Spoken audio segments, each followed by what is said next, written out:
Hello, welcome wild ones. You're at the Wild AF Mother channel, and I have made it to 35 whole weeks. So if the baby were to come now, or if the baby had come weeks ago, honestly, at my last update, it would have probably been fine and probably able to breathe and do just peachy keen and be okay. So that's reassuring. Once again, I have had no major events or health problems during this pregnancy, and we are doing it without any kind of medical intervention. My spouse and I are doing my prenatal care ourselves because, frankly, it's not rocket science, and we are not going to pay hundreds to thousands of dollars to be pestered by a bunch of white coats. Hell, I wouldn't even do it if they paid me. So that's not going to be happening. But we will just keep them in mind for any serious emergency situations that come up. That's their job. Their job is not to browbeat me, even though they believe that it is. And we are just not going to place ourselves in that situation. Bodies are going to give birth. There's really nothing you can do to stop that. Even women in comas give birth. So if I were to have a baby with zero instruction from anyone else, I would still manage to get that baby out of my body just fine. So today I'm just reading a little bit at midwifethinking.com, which is a really cool site, and it's really candid about what goes on during a pregnancy and what medical so-called experts and professionals demand of pregnant women. And so today I want to take a look at some of what's being said on Midwife Thinking. These are older posts too. They're like from this one I'm looking at right now is like from 2010. Still incredibly relevant. We still have the same kind of problems that we did a decade ago, a couple decades ago. Someone's upset out there. I'm just taking a look at this this post entitled Testing. And especially when you're at that 35 week and beyond mark in pregnancy, I mean, the whole time up until now, medicalized births are, in other words, people who go to clinics to get checked up and do prenatal care, they are pushed to do all manner of tests, pay out all this money. Maybe a lot of I know that a lot of the tests are actually served to make you more nervous about nothing than they do to assure you about what's going on and make you feel more confident that everything's okay when it is. But at 35 weeks around then, things really ramp up.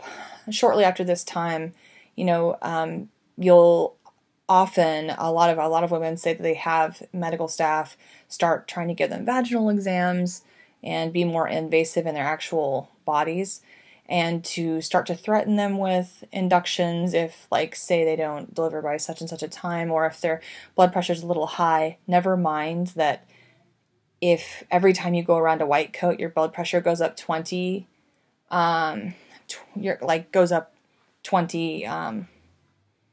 over whatever, 20 points, then you're not being looked at in a holistic way. They're just taking a snapshot, and they're not taking all of the factors into account. What they're really doing is just kind of pathologize.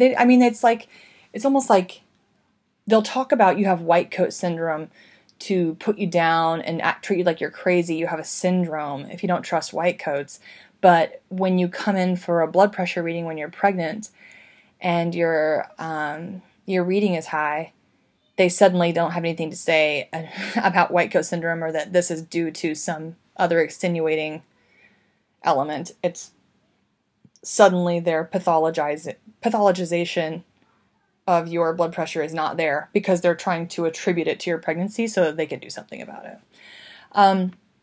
So something that we should always remember in the case of someone who's going to a clinic for prenatal care, or someone who ends up in one because of an emergency, as one of us who are doing our wild pregnancies, maybe something comes up and something serious comes up and we do go in. Again, that's very rare. But one thing to remember if you do go in is that these tests are an offer. They're an offer. Your body is yours. That is your body. Anyone can tell you a bunch of scary stories that you don't go check up on and read up on and check the research, because once they've got you in their little office and in their cosm, you don't, you don't have the time to sit there and look up to see whether what they're saying is true.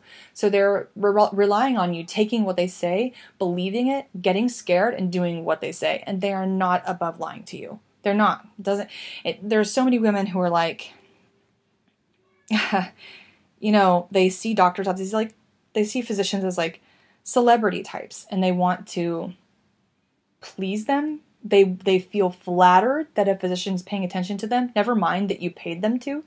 They get really defensive. I had a gal, on YouTube today talking to me. I was commenting about the behavior of medical professionals at her birth and her birth video. I think people post their videos figuring they'll just get a bunch of pats on the backs and good job, and that's great, and they should get that, but they don't realize that there's people out there who are more like activists on the topic, and we're like, hey, whoa, I saw somebody do this, and that's really dangerous. Glad that you're okay, because really, they shouldn't be doing that. And then the person will get angry and get offended that I didn't just say, oh, good for you, this is so perfect, everything about it's perfect, right? So a lot of women will do that, and then a lot of women I've mentioned before, I think they kind of like get infatuated or like a crush on their male OBs. And that's a lot of the women who are like, oh, I don't mind a male OB. It's fine. I'll take one. Sure. Like, it's no problem. But really they're hoping for one because it makes them feel like special to this man who's a powerful man. And they kind of feel flattered by his interest, and like I'm not going to pretend like there's no sexual element, because hello, look at what he's doing, like, and the way he's touching you. Very much so. There are women who, they like it. They're not going to say that. They have husbands. They don't want to, it's kind of creepy. And I'm not even really blaming the women. I'm blaming the patriarchal context we're in. That's what I'm blaming. So, they'll get angry if you bring up, like, wow, I'm glad that say, for example, if I say, I'm glad that when they gave you Syntocin, it didn't cause postpartum hemorrhage, because the incidence of postpartum hemorrhage spikes up much higher after using Pitocin to augment labor, which is really not what it should be used for in general most of the time. It should be used to get out a placenta that's retained, or to throttle postpartum hemorrhage that's occurring like naturally instead of occurring because the labor was augmented with Pitocin. So we've mentioned a little bit of that. I wrote in my blog about the receptor that actually gets fatigue. It's the oxytocin receptor gets fatigue from using a synthetic oxytocin during labor to the point where it stops working by the time the baby's born, and then it stops being able to do its job, which is to throttle that bleeding. And then you're just bleeding, which you can use more Syntocin to stop it, but then you have to use a huge amount of Syntocin to stop it, and sometimes even that won't do it. And that's really dangerous. You don't want to be in a situation where you've worn out your oxytocin receptors and the Syntocin isn't working to stop your bleeding once the baby's born. That's not a good situation, and mothers do die from that. And they die, the maternal mortality has gone up in the past few decades in the U.S., and that's one of the reasons why. So tests are an offer. They are not required. They don't need to treat you like a criminal when you're like, no, thank you, to a test. And they do use that language. They'll say, she refused a test, she refused this test and that, and then they report mothers to CPS over things like that. And it happens a lot. It's not a physician's responsibility or a midwife's responsibility to tick that box, and if you don't let them tick that box, to get angry and force you and browbeat you until you say yes so they can tick their box. That's not their job. Your body, your choice. Your body, your choice. Okay, that's always the case. And let's see, I found a really great comment on this topic. Okay, someone says, a commenter by the name of Jean Robinson on midwifethinking.com says, an offer you can't refuse. The policing of pregnant women proceeds apace. In the UK, AIMS is receiving an increasing number of complaints from women who refuse tests, scans, or hospital births being reported to social services as a risk to the child. This is despite the fact the woman has a legal and moral right to refuse, and the codes of conduct of both midwives and physicians say that they must obtain consent to interventions. must obtain consent. Okay.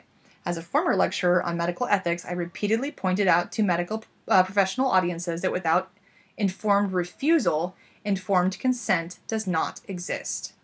That's from someone who, she said, this commenter says that she is Jean Robinson, President, Association for Improvement in Maternity Services in Oxford, England. So, and then of course our blogger, Midwife Thinking, replied and said, "This is terrifying. Can you imagine a woman being reported to social services for choosing to have an induction at 37 weeks for social reasons? Not likely, yet I would consider this more of a risk to a baby than declining tests and scans." She makes a great point there. So if the choice that you're making is something that gets more dough in the physician's pocket, if it's something that gives the physician more control, they're going to say, sure. In a lot of cases, now, I mean, yeah, some will decline at 37 weeks, I suppose, but a lot of them will actually say yes and get that going. But if you refuse something that they recommend, God help you, okay, you're seen as a danger. When really, I don't see why anyone should be seen as a danger for refusing a test that they believe is not necessary or being unnecessarily painful, expensive, without really giving them any information. I don't see why that's worse than trying to force a baby to come before it's ready. Really, the latter seems much more dangerous and much more self-centered, self-absorbed, if you're doing it around a social calendar. But of course, if a physician can get a woman in, get her pregnancy done and wrapped up early, induce her so that she'll most likely give birth with him on the clock so he can charge for standing there for 15 minutes to stare at her vagina and then just like catch a baby and hand it to her, then he or she is going to be very pleased with that ability to control the situation, and they're not going to report you to CBS for it. It's just also arbitrary.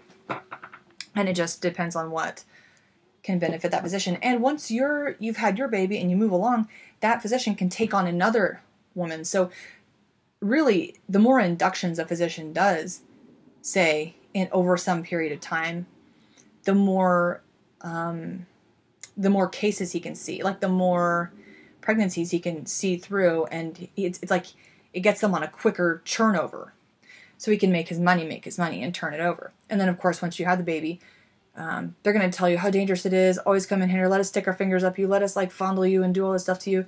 And then as soon as the baby comes out, you're out the door. It's like the way guys do when they want to sleep with you, and they take you home from a bar, and then as soon as he finishes, he's just like, okay, get out of my house.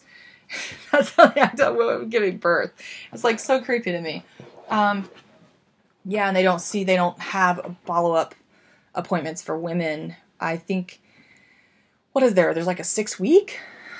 The crazy thing about that, I think there's a 6-week checkup for postpartum mothers, but most problems and most maternal morbidity, like deaths, occur in the few weeks following the birth, not just before it or during the birth, but after. And that's the time where it's just crickets. You're just dropped out of the picture. No one gives a rip about you. It's all about testing the baby and giving them this test and that test and injecting the baby and taking the baby's blood samples and all these things that are distressing for the baby that might not be necessary, but they really ignore the mother. So that's too bad. And it causes death and it causes injuries. And so many women are told that their pain is normal when it's not. There have been so many women who have their vulva or their vagina is like stitched from tearing. And it's stitched in a way that's really uncomfortable, and it's incorrectly stitched. It's like having two body parts that don't belong together sewn together. It's exactly what it is, and it's down there. And she'll have all this trouble with like using the restroom, having sex. It hurts to wash. It hurts. Everything hurts down there. And, some clinicians, some staff will be like, oh, that's normal. It's just supposed to hurt. They didn't really pay any attention. And a lot of women end up with even more serious issues that they're trying to get the point across and trying to say something's wrong here, and they just don't get listened to, and they're like, oh, you're just being a baby. Just, get over it. And women die that way. Women die that way. And a lot of times, the problems were caused by interventions to begin with. So,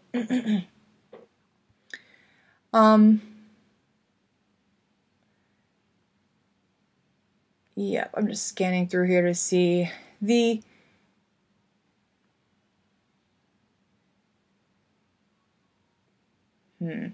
Oh, okay, so here's one, the GBS test, which comes up at 36 weeks. So, if you're going to a clinic for prenatal care, you can go get the Group B strep test at 36 weeks because if you do have Group B strep, then the hospital will typically put the baby on antibiotics as a result, which there's a lot of sketchiness surrounding that requirement. That's already like, I have read a lot of midwives talking about how there are reasons that the Group B strep test doesn't make as much sense as I'll tell you it does. But yeah, I hear a midwife thinking replies to a comment she's saying, the more I read about U.S. birth, the more I'm amazed and disgusted. Routine GDM screening and GBS screening do not even have medical science to back them up. You can't say you have a system based on medical science if you ignore science so blatantly. Then again, it's a system based on profit. More tests, more interventions mean more profit. How depressing. And I agree with that. And what's worse is the profit is sort of a way to keep physicians in this hyper-arrogant, hyper-exalted position where they rake in the money and they're in charge and all this. But that's only secondary to what those physicians' rulers want. Those physicians have masters, and those masters, they've already got all the money in the world. What they want is control. So in order to get the physicians to obey and treat us like prisoners, what they do is compensate those physicians very highly and very thoroughly. And that's how they get the control they want. So the profit is actually secondary to the control. That's why all this occurs. If anyone tells you that you have to have some test, they are lying to you. There's no way to say you are required. You have to consent. If you don't consent, end of story. End of story. And I would say, take audio. Really? Take audio. If you go in for prenatal care, whether you go in for every single appointment that's like recommended, the total schedule, or you go in only because you have an emergency, take audio. And it can be tough, especially if when you end up taking audio is like if something comes up with the labor or the postpartum period, the immediately postpartum period. To even think about pressing record on something is like so far from your mind. But if you can do it, oh man, you will have such wonderful firepower. If you get mistreated, you have stuff you can take to court to prove you didn't consent. And it's just an awesome idea. And do it. You know what? I tell people to do this with everything. If you have shitty family, like you have personality disordered family you can't escape, start recording them. Just have that there in case you ever need it. And you may not need. Most of the recordings you take, there won't be an opportunity to really use them. But once in a while, there will be an opportunity and you're going to wish you had it on tape. Because it will be safety for you. It will be like, in it at work. Like, I've taken so much audio talking to superiors, bosses at work, having meetings with them, especially the private meetings. Oh yeah, so get that all down because there are times when you can sue. There are times when you can prove that something happened that they're claiming didn't to clear your own name. There are times when they'll come after you and you have to have it as your own defense that you have a recording. I mean, I cannot talk it up enough. I cannot talk up getting recordings like audio and or video, but most time, audio will do it just fine, do the trick. So get a little recording device or get an app on your phone that's easy to use and be prepared at all times to grab that recording.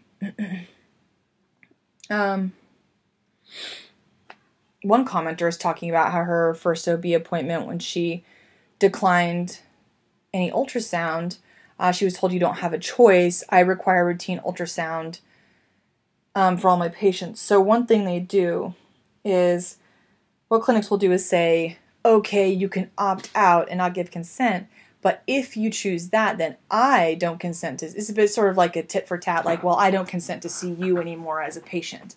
In which case, honestly, say, okay, fine, no problem here. Grab up your shit, get out. Don't ever go back. I mean, fuck them. Just forget about it. They're trying to muscle you. They're not going to be good for you and not going to be good for your baby. And this gal who said that she was told that this was required to have ultrasound, that she lives in a place where getting another physician is not an option for her. She lives in a small, like an island, and all the OBs, there's like a handful, and they're all buddies. They all know each other, and there's no options to switch physicians. And she says, finally, that the physician said, quote, you aren't going to get a midwife, are you? You can't birth with a midwife because my insurance company will not cover me if you seek outside care. So she dumped the OB after the appointment, hired 2 midwives that day, and had a happy home birth with a healthy baby. And she told the stories about the physicians to the midwives for a laugh. And one of the stories is that he didn't own a fetoscope because, quote, they don't work. We weren't even trained to use them at medical school. You won't find one except maybe in a museum. That's what he told her. Meanwhile, these midwives are sitting here with fetoscopes in their bags. And I did mention on one of my past episodes here on this channel, like, I just sat and looked up fetoscope and where to get one and how much they cost. Like, you can get one at there's tons. You just look it up online and click shopping, and you've got so many fetoscopes, and they cost like $15. He said they don't work. I mean, that is some serious ignorance. Of course they do, and anyone can use them. They didn't teach us to use them in medical school. You know what else they don't teach these chumps in medical school is how to catch a breech baby. Or, like, most of them don't know how to turn, to do an external cephalic version where you turn the baby from the outside of the belly.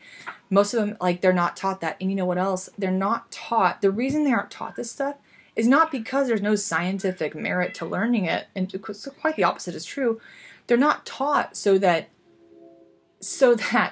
when anything goes down, their cure-all is just C-section, induction C-section, induction C-section. That's why they weren't taught that. Because the medical schools don't want physicians having all this huge arsenal of tools, or like possibilities and things on offer that they can use. They want just a couple little solutions that cost a ton of money, and they want to rope you into those. So that's why they don't teach physicians how to just catch a breech baby, how to do something called the somersault maneuver for a baby that has a nuchal cord or a cord wrapped. And there's a special way to catch the baby as it comes out so that you don't pull or strain that cord. And it's really not rocket science. And I mean, I pulled a nuchal cord over my own baby's head when his head was out, and I saw the cord and just pulled it over the top with my finger. I mean, it's just not hard. It was instinctive. I didn't really think about it. And we have great instincts, and we should trust them because it's probably very likely going to be okay. And yes, you're going to catch shit if in the end there's an emergency and you have to go in, and they're going to give you a bunch of shit. But guess what? Like, if you just wait it out as long as you can and only present emergencies to the emergency room or to a hospital, you're going to catch some shit, but you're going to save yourself a whole lot of lead up that's also filled with shit. Just keep them at an arm's length as long as you can, and do the best you can if you really want to be as safe as you can be for yourself and your baby. So I recommend checking out this cool site, Midwife Thinking. Maybe I'll put a link in the description of just maybe this post I was reading out of. And what else needs to be covered for 35 weeks? I would say that's about it. Like, right now, just know that people who are going to the clinics right now are really getting, and if you're someone who's going to clinics for prenatal care, just know, again, I'll just keep pounding this into everyone's brain. All these tests are by consent. Make sure if you can to get recordings of your physician harassing you, bullying you, trying to push you into stuff that you don't want to consent to, trying to pull off just doing it without your consent. And like a lot of physicians will go to like check to see if you're dilated at 36, 37, 38 weeks. And in the process, without asking, we'll do a membrane sweep and like disconnect the bottom of the water bag from the cervix, like just up inside. And they'll sweep those two things apart because the bag is sort of a little bit like fused to the top of the cervix naturally, but you can separate them with a sweep of the finger, and they'll do that without asking. It's incredibly painful. It's whether or not it actually helps with labor or can trigger labor is still, the jury is still out on that as far as the data and the science goes. So just know that stuff, nothing are you required to do. Nothing at all. Even if they say, oh, it's really dangerous for your baby, and even if it is dangerous for your baby for you to decline, guess whose choice it still is? It's still yours. It's no one else's choice. And every mother wants to do what's best for their baby and for themselves. So I don't think we need to really worry about that. That some women are out there trying to find ways to be dangerous. Or that physicians are just so smart and we're just so dumb and we should just bend over and do whatever they say. That's ridiculous. So don't fall for it. Good job. And I'll be back in 3 weeks if I'm still pregnant. I probably will be at 38 weeks. I'm guessing that I will be. My first came like 5 days before, what a physician would probably have called the due date, the 40-week mark. And then my second one came 11 days before the 40-week mark. So maybe this one will come even earlier, or maybe it'll just be a surprise. Like just a weird fluke baby that comes later, unlike the others that came early, and just don't know. But I have less stress from not being at work, working for some asshole, working for someone else these days. So I wonder how that'll affect when I go into labor. But anyway, so I will do a 38-week. Assuming I'm still pregnant, and I probably will be. So, talk to you then. Bye-bye.